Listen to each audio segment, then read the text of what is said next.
এখন 400 কোটি টাকার মালিক, হেলিকপ্টার ছাড়া চলে না।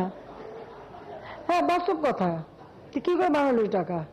যখন আমি জানছি তাকে বাদ দিয়ে তার কার্ডটা সব সিজ করে সব আমার ব্যবস্থা আমি নিচ্ছি।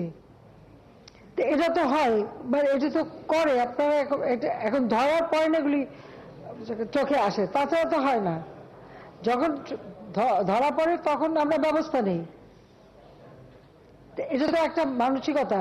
আর একটা কথা আমি বলি, এটা শুধু আমাদের দেশে বলে না, সারা বিশ্বে যে দেশটাই অর্থনৈতিকভাবে উন্নতি হয় সেখানে কিন্তু এই ধরনের কিছু অনিয়ম কিছু লোকের হাতে চলে যায়। কিছু টাকা পয়সা যারা অপান্ত তাদের হাতেই চলে, তারা বানায়, তারা তো অপেক্ষা করে থাকে। এটা যুগ যুগ ধরে এভাবেই চলে আসছে। হ্যাঁ, এর বিরুদ্ধে ব্যবস্থা নিলে হয়তো সেটা কিছুটা নিয়ন্ত্রণ করা যেতে পারে। আর সাংবাদিকরা তথ্য জোগাড় করা এক জিনিস, আর ফাইল চুরি করা